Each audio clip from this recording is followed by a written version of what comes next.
When I saw the black smoke filling our pristine white kitchen, I waited for my husband to yell at me, but his terrifyingly calm reaction scared me much more than any anger ever could. "My name is Luna. I had a husband. His name was Jackson. Jackson was a very good man. He never got angry. He was always nice. He was perfect. But I was not happy. I lived in a big house. The house was very clean. Everything was white. The walls were white. The floor was white. The sofa was white. Jackson liked everything white. He did not like dirt. He did not like mess. Every day was the same. Jackson got up at 6 o'clock. He made coffee. He read the newspaper. Then he went to work. He came home at 6. We ate dinner. Then Jackson worked on his computer. At 10 o'clock we went to bed. Every day was the same. The house was always quiet, very quiet. Jackson smiled, but his smile never changed. It was a cold smile. Jackson had a good job. He made a lot of money. He bought me nice things, expensive dresses, a new car, gold rings. Everyone said I was very lucky. My mother said it. My friends said it. But I did not feel lucky. I felt cold inside. I felt empty. I felt like a pretty thing in Jackson's white house. I was just there to look nice. Jackson never forgot anything. He remembered my birthday. He remembered our anniversary. He gave me flowers, red roses. He always said, "Here, Luna, for you." I said thank you. I smiled, but inside I felt nothing. I was not perfect like Jackson. I made mistakes. I forgot things. I dropped things. I burned food sometimes. Jackson never got angry. He just cleaned up. And that made me feel worse. I wanted him to get angry. I wanted him to shout. I wanted him to show feelings. But he never did. He was always calm, always perfect. One day I cooked dinner. I wanted to make something special. I wanted to make Jackson happy. I wanted him to smile at me. A real smile. I cooked chicken. I put it in the oven. I set the timer on the oven. Then I went to read my book. I sat in the living room. The book was good. I read for 1 hour. I forgot about the chicken. Then I smelled something bad. Something was burning. Black smoke. I jumped up. I ran to the kitchen. Black smoke was everywhere. The smoke was thick. I could not see well. The chicken was black, very black. It was hard like a rock. It was not food anymore. It was just burned and black and ruined. I opened all the windows. Fresh air came in. I turned off the oven. My hands were shaking. My heart was beating very fast. I felt so stupid, so bad. Jackson came home. He opened the front door. He smelled the smoke right away. He came to the kitchen. He saw the black chicken on the counter. He saw the smoke. He saw me standing there. He looked at me. I waited. I waited for him to get angry. I waited for him to yell. I wanted him to shout. I wanted him to show something, anything. But he did not shout. He just took a long breath, a long, quiet breath. He sighed. He said, "It is okay, Luna. We can buy food." His voice was calm, too calm, so calm it hurt. He took out his phone. He called a Chinese restaurant. He ordered food. His voice was normal, like nothing happened. Then he cleaned the kitchen. He picked up the burned chicken. It was still hot. He threw it in the trash. He washed the pan. The pan was black. He scrubbed it. He cleaned the counter. He wiped everything. He did not complain. He did not say one bad word. I just stood there. I watched him clean. I felt very small, very stupid, very useless. The food came. We ate together. Jackson did not talk. He just ate. He looked at his phone. He did not look at me. After dinner, he said, "Do not worry, Luna. Everyone makes mistakes." but his voice was cold. Not angry, just cold, just nothing. I wanted him to be angry. Anger is a feeling. Cold is not a feeling. Cold is nothing. That night I went to bed early. I lay in the dark. I thought about the burned chicken. I thought about Jackson's cold voice. I cried, very quietly. Jackson was asleep next to me. He did not hear me. He did not wake up. I cried into my pillow. I felt very alone. I tried to be perfect. Every day I tried. I tried to be like Jackson. I tried not to make mistakes, but I could not do it. I was not perfect.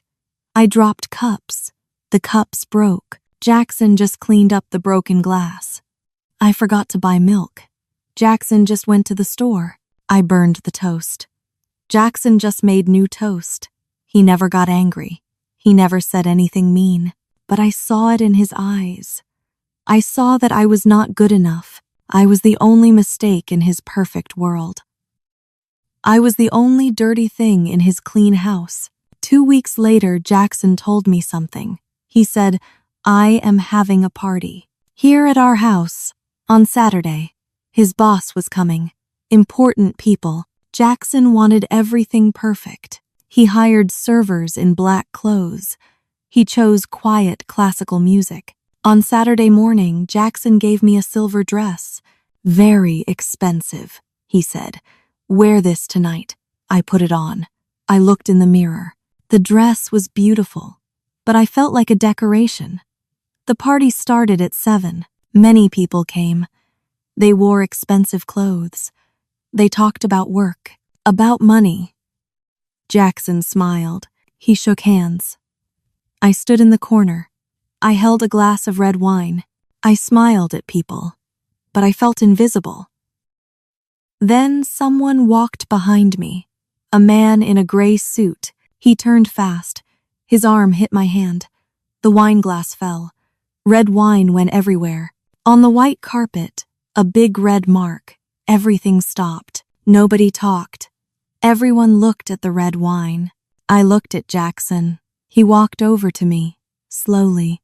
He looked at the red mark. Then he looked at me. He smiled, but his eyes were cold. He said, "It is just wine. Do not worry." He called a server. The server came very fast. He had cleaning things, special cleaning things. He cleaned the red mark. He worked very fast. In 1 minute, the mark was gone. The carpet was white again, clean again, perfect again. Jackson said, "See? All better now." Everyone smiled.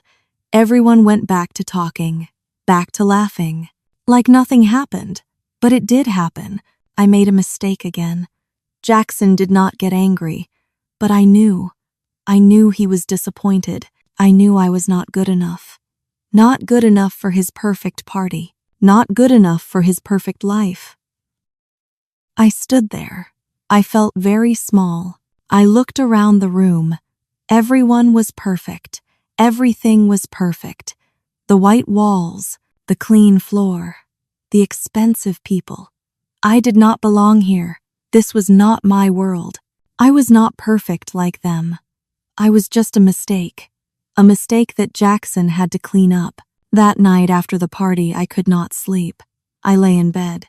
Jackson was asleep next to me, but I felt alone, very alone. I thought about my life, about this perfect white house, about this perfect cold man. I could not live like this. Not anymore. The next morning, Jackson got up at 6, like every day. He made coffee. He left for work at 7:30. He said, "Goodbye, Luna." I said, "Goodbye." The door closed. I listened to the quiet house. I made a decision. I could not stay. I went to the bedroom. I found my old bag, a small blue bag from before this white house. I opened the closet. I saw all my expensive dresses. I did not take them. They belonged to Jackson's perfect wife, not me. I took my old clothes, a blue sweater, old jeans, my gray coat. I took my old books. I put everything in my bag. I went to the kitchen. I took off my wedding ring. My gold ring with a big diamond. It was very expensive. Very beautiful. Jackson bought it for me 3 years ago. I put the ring on the white kitchen table. I found a piece of paper. I wrote a note. I wrote, "Dear Jackson, you need someone perfect. I am not perfect. I am sorry. Goodbye, Luna." I looked at the note. I looked at the ring.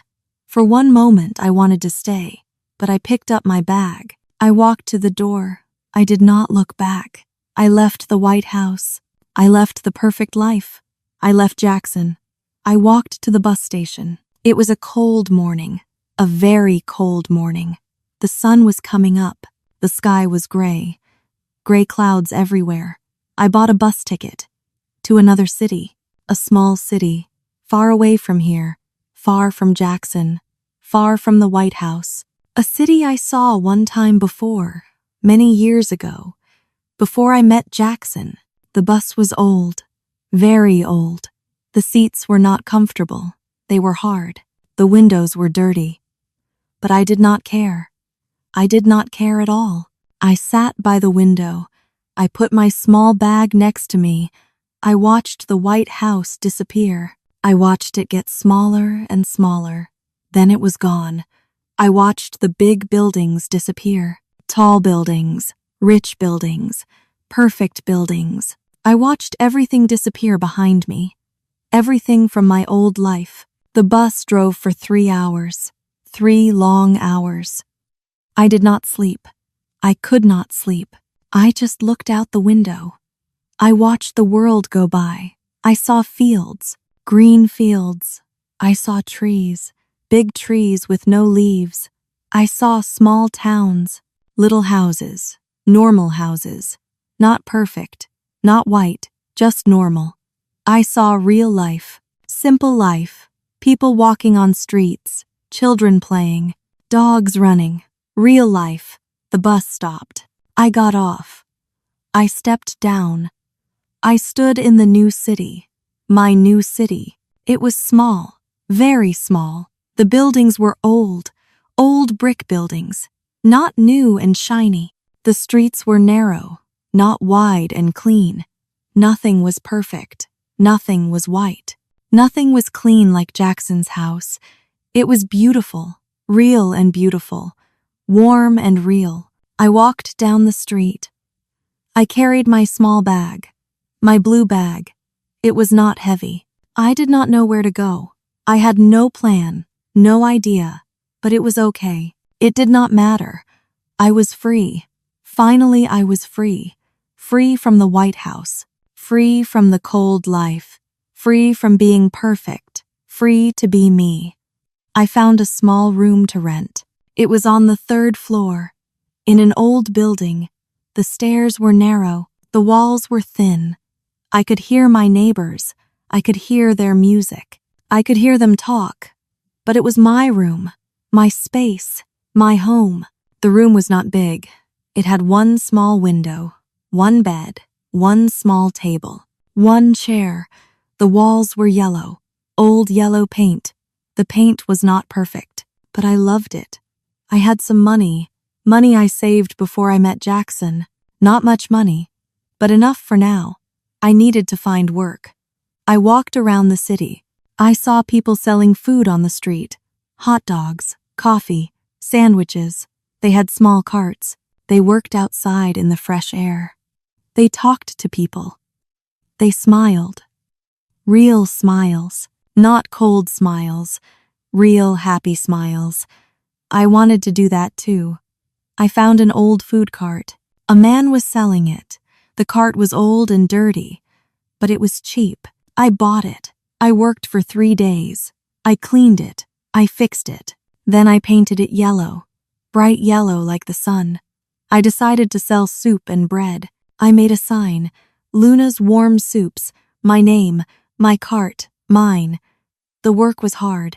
I got up at 4 every morning. I made soup. I baked bread. Then I pushed my cart to the street. My hands hurt. My feet hurt. But I felt real. People came to buy soup. They said, "Good soup, Luna." I smiled. A real smile. Some days were good. I sold all my soup. I made enough money for food and rent. Some days were bad. The soup did not taste good. Not many people came. I went home with leftover soup. I burned the soup sometimes. The pot got too hot. The soup turned black. I had to throw it away. I dropped bread sometimes. It fell on the ground. I could not sell dirty bread. I made mistakes every day. Small mistakes, big mistakes, but they were my mistakes. Nobody sighed at me. Nobody cleaned up after me. Nobody looked at me with cold eyes. I fixed my own mistakes. When I burned the soup, I made new soup.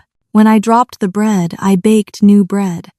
I was not perfect, but I was me, and that felt good. Winter came. It was very cold. My hands were red. Snow fell. But I kept working. People asked, "Why work outside? It is too cold," I said, "because I like it." And it was true. I liked my yellow cart. I liked my simple soup. I liked my small room. My life was not perfect, but it was real. It was mine. I was not Jackson's perfect wife anymore. I was Luna, just Luna. A woman with a yellow soup cart. A woman who made mistakes. A woman who was not perfect. And I was happy. 1 year passed. I still sold soup every day. People knew me. This was my life. And I loved it. It was a rainy day. A cold day in November. Cold and wet and gray. Not many people were outside. Not many people bought soup. I stood by my yellow cart. The rain fell on my coat. My old gray coat. The rain was cold. My hands were very cold. Very red. But I did not mind. I did not care. This was my life. This was my work. I liked it. Then I saw a car. A black car. Very expensive. Very shiny. Very clean. The car stopped near my cart. Near my yellow soup cart. A man got out. He wore an expensive suit. A perfect gray suit. His shoes were very shiny. Black shoes. Perfect shoes. My heart stopped. My breath stopped. It was Jackson. He walked toward me, slowly, step by step. He looked at me. His eyes were different, not cold anymore, not empty, something else, something new, something warm. He said, "Luna?" His voice was quiet, soft. I did not move. I could not move. I could not speak. My hands held the soup spoon. I just looked at him. I just stared. He said again, "Luna, it is you. It is really you." His voice broke a little. I said, "Yes, it is me." He stepped closer, closer to me. The rain fell on his expensive suit. The rain made his suit wet, dark spots on the gray. He did not care about his suit. He did not look at his suit. He just looked at me. He said, "I looked for you for 1 whole year, 1 long year. I hired people to find you, private people. They looked everywhere, in every city, in every town. Finally, they found you. Finally." I felt angry. I said, "Why? Go back to your perfect life." He shook his head. He said, "It was not perfect. It was empty." I did not understand. I said, "You had everything. The big house, the good job. Everything was clean. Everything was perfect." He looked down. He was quiet. Then he spoke. He said, "My life was always about control, about being perfect. My father taught me that. He always said, 'Never fail, never be messy.' I learned to be perfect. I learned to control everything. I listened. I did not speak." He said, "But I was not really perfect. I was scared, very scared. Scared of failing, scared of being messy, scared of being a real person." His voice was different now. Not calm, not cold. It was sad, very sad. He said, "You were the only real thing in my life. Your mistakes, the burned chicken, the spilled wine. I loved those things. They made me feel like a real person." I felt tears in my eyes. I said, "You never said that. You just sighed. You just cleaned up the mess. You made me feel small, very small." He said, "I know. I am very sorry. I did not know how to show my feelings. I did not know how to be real. I did not know how to love you the right way." The rain fell harder, but we did not move, he said. "When you left, the house was perfect again. Everything was clean. Everything was white. Everything was in the right place." He stopped. Then he said, "And I hated it. I was so alone. I walked through that house every day. It was so quiet. Too quiet. I knew something was missing. You were missing." He looked at me. His eyes were wet. From rain, maybe from tears. I could not tell. He said, "I do not want perfect, Luna. I just want you." The soup spoon in my hand, the rain on my face. I looked at this man who was once so perfect, so cold, so far away. But now he was standing in the rain. His expensive suit was wet. His hair was messy. Water dripped from his face. He was not perfect anymore. He was just a man, a sad man, a real man. I looked at him for a long time. He was standing in the rain. His suit was very wet now. His shoes were dirty. He was not perfect. He was just Jackson, a man who came looking for me, a man who stood in the rain, a man who said he was sorry, a man who said he loved my mistakes. I put down the spoon. I took a bowl. I filled it with soup, hot vegetable soup, my simple soup. I said, "I have one bowl of soup left." I gave him the bowl. He took it. His hands were shaking, from cold or from feelings. He said, "Thank you." He ate the soup, right there, standing on the sidewalk, in the rain. He did not care about his wet suit. He did not care about the rain. He did not care about his dirty shoes. He just ate my soup. He finished it, all of it. He looked at me. He said, "This is the best food I ate all year." I almost smiled. Almost. The rain stopped. The sky was still gray, but the rain stopped. Jackson looked at my yellow cart. He looked at my sign. "Luna's Warm Soups," he said. "You made this?" I said, "Yes." "I painted it yellow," he said. "It is beautiful." We stood there, not talking, just standing. The street was quiet. The day was ending. The sky was getting dark. Then Jackson asked a question. Not the question I thought. He did not say, "Come back home." He did not say, "Come back to the White House." He asked, "Can I help you clean up?" I looked at him. His wetsuit, his messy hair, his sad eyes, his real eyes. I thought for a moment. Then I said, "Yes, you can help. We worked together."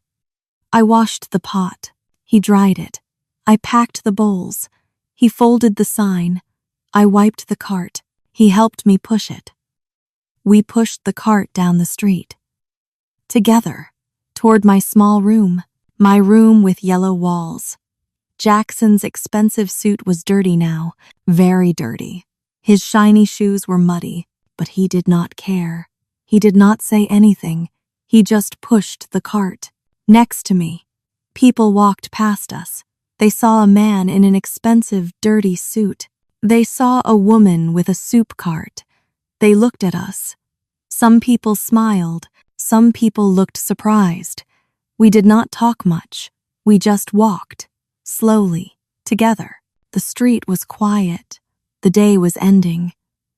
When we got to my building, I said, "This is my home now." He looked up, at the old building, at the cracked paint, at the yellow walls. He said, "Can I see it?" I said, "It is very small. very different from the White House. He said, "That is okay. I want to see it." We carried the cart up the stairs, all 3 floors. The cart was heavy. We were both tired, but we did it together. I opened my door. He came inside. He looked around, at my small room, my one window, my old furniture, my yellow walls. He said, "It is nice." I said, "It is not perfect." He said, "I know. That is why it is nice." We sat at my small table. I made tea, simple tea, hot tea. We drank it. We did not talk much. We just sat there, drinking tea, being quiet together. Outside, the sky got darker. Night was coming. Jackson looked at me. He said, "Can I tell you something?"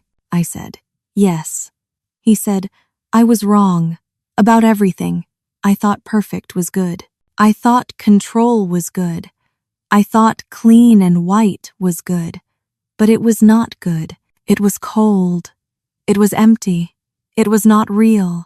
He looked at his tea. He said, "You were right to leave. I understand now. I understand why you left." I did not say anything. I just listened. He said, "I want to change. I want to learn to be real. Like you." I said, "It is not easy to change." He said, "I know, but I want to try. Can I try?" I looked at him, really looked at him. His eyes were different now. Not cold, not perfect, just real. I said, "What do you want, Jackson?" He said, "I do not know exactly, but I know I want to be near you. I want to know this Luna, the real Luna, not the Luna in the White House. This Luna, with the yellow cart, with the simple soup, this real Luna." I felt something in my chest, something warm, something I did not feel for a long time.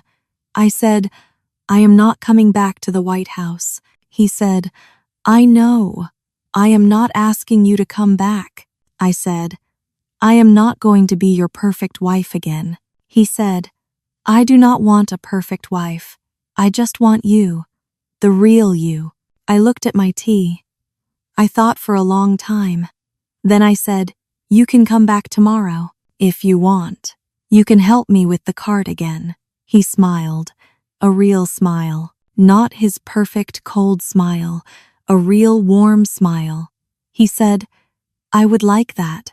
I would like that very much." He finished his tea. He stood up. He said, "I will go now, but I will come back tomorrow. I promise." I walked him to the door. He stopped. He looked at me. He said, "Thank you, Luna, for the soup, for the tea, for giving me a chance." I said, "Just come tomorrow. We will see." He nodded. He left. I closed the door. I stood in my small room. I felt strange. Good strange. Not bad strange. Jackson was different. Really different. Or maybe I just saw him differently now. I did not know. But I knew one thing. I knew I was not going back to the White House. I was not going back to that perfect cold life. This was my life now. My small room, my yellow cart, my simple soup, my real life. And if Jackson wanted to be part of it, he had to accept it. All of it. The mistakes, the mess, the imperfect reality, everything. The next morning I got up at 4. I made soup. I baked bread. At 6, someone knocked. It was Jackson. He was not wearing his expensive suit. He wore old jeans, a simple shirt, old shoes. He said, "I am here to help." I said, "Okay, come in." We worked together. We pushed the cart to the street. People came. They bought soup. Some looked at Jackson with surprise. Jackson did not care. He smiled. He talked to people. He was not perfect. He dropped a bowl. It broke. He said, "Oh no, I am sorry." I said, "It is okay. I break bowls all the time." We worked all day together. Jackson came back the next day, and the next, every day for 2 weeks. He helped make soup. He helped sell soup. He made mistakes. He burned soup once. He dropped bread. But he laughed. He did not get upset. People started to know him. They said, "Hello, Jackson. Hello, Luna." We were part of their world. One evening we sat in my small room. We drank tea. Jackson said, "I sold the White House." I looked at him. He said, "I could not live there. Too many bad memories. Too much cold." He said, "Luna, can I ask you something? Can we try again? Not like before. Something new. Something real. Just us." I looked at him. This man was different. He changed. I said, "We can try, but it will be slow. Very slow." He said, "I know. I can wait." We did try. Slowly. Jackson came every day. We worked together. We talked. We laughed. We made mistakes together. He learned to be real. He learned to show his feelings. I learned to trust again. Months passed. One day, Jackson said, "I love you, Luna, the real you, with all your mistakes. I love all of it." I looked at him, this real warm man. I said, "I love you too, Jackson. The real you." We were not perfect.